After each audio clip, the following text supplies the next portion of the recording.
মধ্যপ্রাচ্য উত্তেজনায় সংকটে বৈশ্বিক তেলের বাজার। প্রভাব পড়েছে বাংলাদেশেও। চাহিদা পূরণ করতে হিমশিম অবস্থা দেশের অধিকাংশ পেট্রোল পাম্পে।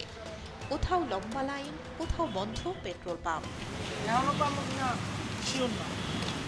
বাংলাদেশের জ্বালানি তেলের মধ্যে সবচেয়ে বেশি চাহিদা ডিজেলের, কারণ ডিজেল প্রায় পুরোটাই আমদানি করতে হয়। অথচ অনেক পাম্পে ডিজেল থাকলেও টান পড়েছে অকটেন ও পেট্রোলে। এর সংকট তৈরি হওয়ার কথা নয়, কারণ পেট্রোল ও অকটেন বাংলাদেশেই উৎপাদিত হয়।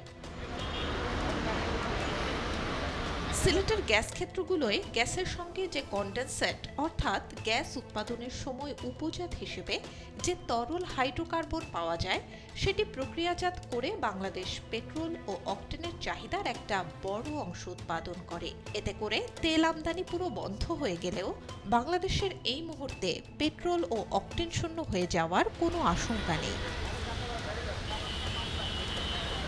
তাহলে কেন বাড়ছে পেট্রোল ও অকটেনের চাহিদা? ইরান যুদ্ধ এবং তেলের মজুদ নিয়ে নানা খবরের আতঙ্ক থেকেই পেট্রোল ও অকটেনের অস্বাভাবিক চাহিদা তৈরি হয়েছে। অকটেন ও পেট্রোল সংকটের মূল কারণ এই অতিরিক্ত চাহিদা। পাশাপাশি কিছু অসাধু ব্যবসায়ী এবং ক্রেতা অবৈধভাবে তেল মজুদ করছে, প্রয়োজন ছাড়াও বেশি কিনছেন অনেকে। সরকার বলছে দেশে জ্বালানি তেলের যথেষ্ট মজুদ রয়েছে, চাহিদা পূরণে আরও কেনা হচ্ছে। মে মাস পর্যন্ত তেলের চাহিদা পূরণ করতে বেশি দামে তেল আমদানি করা হয়েছে বলে জানান জ্বালানি বিষয়ক মন্ত্রী ইকবাল হাসান মাহমুদ। বলেন, আরও জাহাজ আসবে, আরও তেল আসবে। সরকারি কোষাগারের উপর চাপ পড়লেও তেলের সরবরাহ ঠিক রাখা হচ্ছে বলে জানান জ্বালানি মন্ত্রী। এছাড়াও বাইকারদের কিউআর কোড দেয়া হবে। ওই কিউআর কোড ধরলে যে পরিমাণ তেল তার পাবার কথা পেয়ে যাবে, সারাদিনে অন্য কোনো পাম্পে গিয়ে আর তেল পাবে না।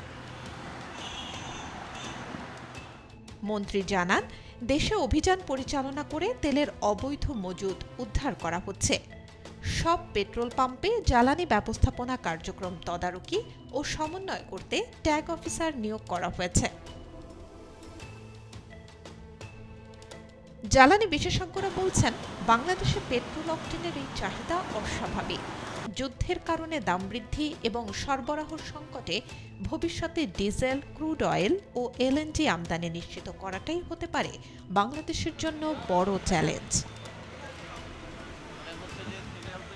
Desk report, B news 24।